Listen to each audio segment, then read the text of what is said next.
Hi everyone, doing another episode from True Friends or Heaven Sent. I'm going to put you in a beautiful place, let you watch the fish rise.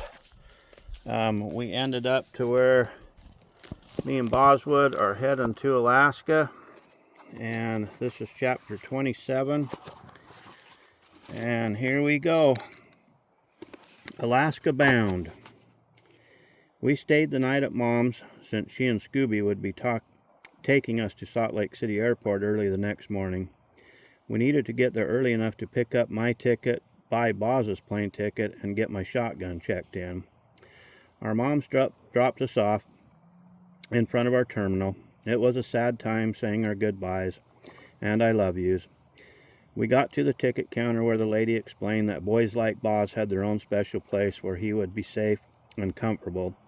We both knew that Boz was way too big to fit in a coach seat on the airplane with no place to lay down and stretch out. Boz and I came prepared with a big comfortable crate for him to travel in. The plane ride to Anchorage went well. We would need to transfer to a smaller plane from Anchorage to Sitka. We went to a coffee shop in the airport in Anchorage where we happened to meet the pilot that would be flying us to Sitka. He was a really cool guy that noticed right away that Boz and I were best friends. I suspected that he likely had best friends like Boz. When we found out there would only be 4 passengers on the plane, the pilot allowed Boz to ride inside the plane. Boz and I were both happy with Boz inside in the aisle next to me where we could both look out the window to the ocean below us with the glaciers and huge mountain ranges in the distance. Looking below us at the vast wilderness, we both were wondering if we had bitten off more than we could chew. Sitka was a very beautiful place. The airport was located on its own island with a bridge that went from the airport to the main island. We gathered up all of our baggage and gear and headed out to the front of the airport where we would wait for Clint to pick us up. We hadn't waited long when a large U-Haul truck pulled up and parked right in front of us. The back door rolled open and what looked like the part man and part grizzly bear stood there. He didn't say a word as he jumped from the back of the truck and headed straight for Boz and I. Stopping right in front of us, he says, "Howdy, you must be Jim and Boz." He didn't give us time to answer or time to even close our open mouths. He didn't say welcome before he continued saying, "I hope you boys are ready to work your asses off. If not, you may as well go back to Utah now."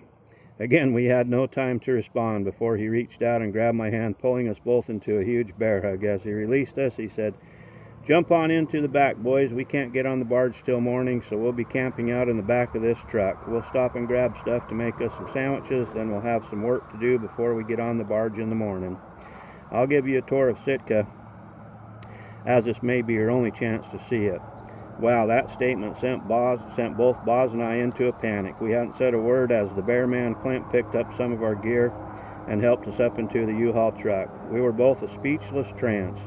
Tripping out on everything that was happening without taking drugs, we were both in a stupor. Talk about being out of your comfort zone. The remainder of the day went by in a blur. Chapter 28. This is called Sitka.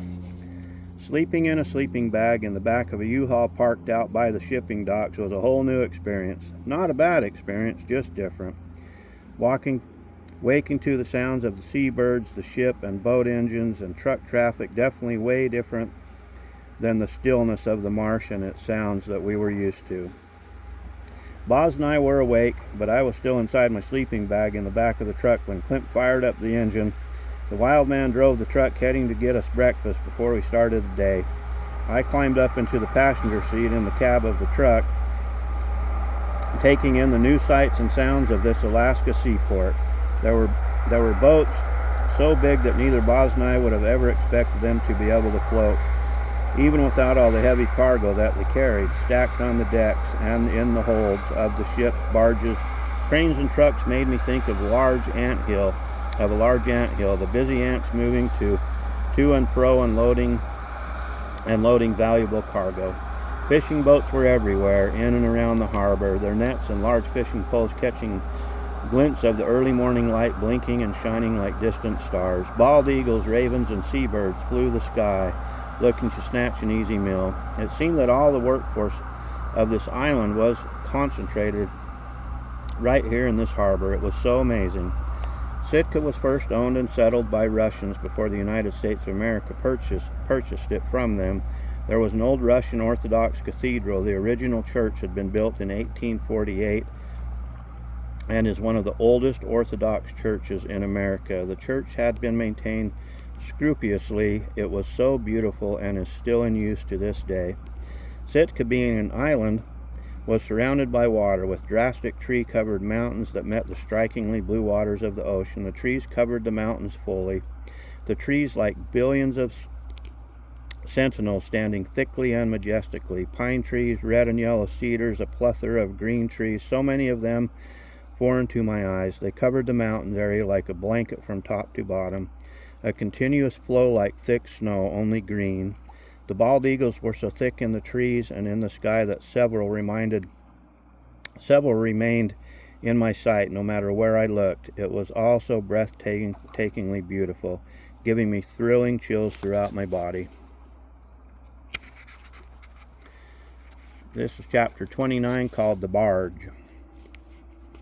Our barge pulled up to the dock to pick up our containers with everything that we would need for our camp, including the boats and the lumber that we would use to construct walkways and the floor of the cook tent.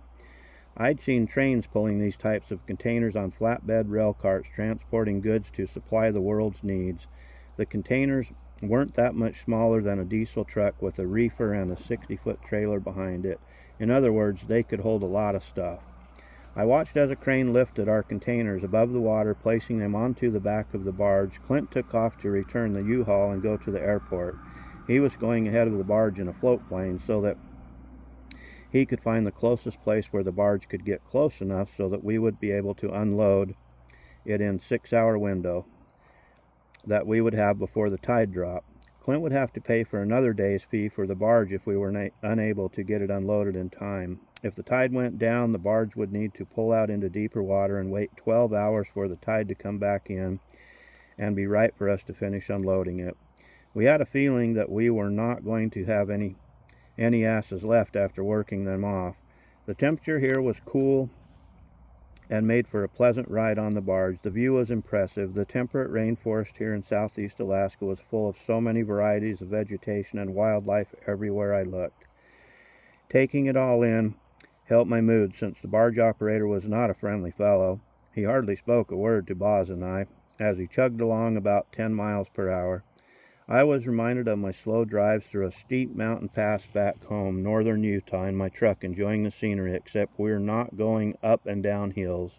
There were a few times that I felt like we'd come to an intersection on a highway, only there were no street signs, no stop or yield signs, no stoplights. It was a highway for boats. It was chaos for me, but the barge and the boats didn't seem to have any worries or concerns. I definitely would not want to invest in a pizza delivery business here. It might be a losing deal on the Pacific Ocean in the middle of Alaska. This little pun to go with it, y'all, it's called So Much We Take for Granted. There is so much in life we take for granted when time gets slim. You seem to forget all the good things that got you by the past. Sometimes the past becomes the present because that is all you have to live for and remember, until you find something with some meaning, which might make you happy again and give that spark back into your life. It was so beautiful here. Both Boz and I took in the scenery with our eyes wide open, and suddenly the marsh and the birds on the marsh were far from our minds. This one's called Simple Beauty. Simple beauty is in all of our lives, every second, minute, hour, or even half an hour, all through our day, right down to a period when we lay our heads down on our favorite pillow, smelling like home clean sheets underneath a big poofy comforter with a blanket on top of us, sending us into sweet dreams with a sound night's sleep to follow you all the way into the early morning time. Simple beauty is from the time we all wake up, starting our day with hopefully a little sunshine, soaking it all in, while paying attention to what we enjoy ourselves mostly during our day. There were so many unbelievable things happening in our minds. Hey, Boz, did you know that there are creatures here that could kill and eat you and I in just a few short chomps? I said, then continued on to tell him, hey, dude, we gotta stick together and watch each other's back, man. Dude, I'm being serious. Boz, this is some dangerous shit. Dude, we got to make some rules between us. First, with that light golden coat you always wear, you look like a tasty treat for one of those killer whales we've been seeing all day. You look like a big fat seal, boss. So that means that you can't lean too far over the edge, and I don't know about you, but I say absolutely no swimming, man. So far, that's our biggest danger as far as I can see. What do you think, man? Boz was a little tongue-tied, as I had just kind of chewed his butt out. But I was just freaked out thinking about the killer whales. I didn't want to have to go home and face Scooby with a sorry excuse about how Boz didn't make it because a killer whale mistook him for a big juicy seal and had plucked him off the front of the boat, beach, or glacier. I knew that I was watching Boz's back already, and I was confident that he would be watching mine before our great adventure in Alaska was over. I was worried about my best friend. Boz and I were in awe. We had never seen anything so big, vast, and wild. We thought that it would be like when we were discovering unknown territory and took a small channel and a couple of hidden turns that no other hunter on the Great Salt Lake knew about, a place where we knew we would have a great day hunting that no one else knew about. Well, being here on the Pacific Ocean had no comparison to our trips back in Utah. Being here made anything that we had ever seen in our life seem dull, and we've only been here for 2 days. The barge captain had started slowing down and was searching for the float plane. Once he found the plane, he headed in that direction. He spotted Clint on the beach where we were going to make our home for the next couple months. Clint was on the beach with 2 other guides that, like me, had come here to work for him, Jared and Joanne. It was nice to see them standing there. Boz and I were beginning to think that we might have to unload the 2 containers all by ourselves. As friendly as the barge driver was, as unfriendly as the barge driver was, I didn't think that he would be much help. Man, he was just plain ornery. Maybe he was just having a bad day. So we are on chapter 30, and it's called Land Ho. And we'll continue with chapter 30 on the next reading. I hope you all enjoyed this. Sure been fun for me to read it. And if you're interested in the book, it's on Amazon.com. If not, we got a lot to go, but we're just going to keep on chugging away, and eventually we're going to finish this book, and stick with it. Some fantastic, funny, fun stories are coming up shortly in the book. And you all have a super blessed day. I'm going to try to catch me some dinner and send you a great big huge smile from me here in Southeast Alaska. Okay, see y'all. Bye.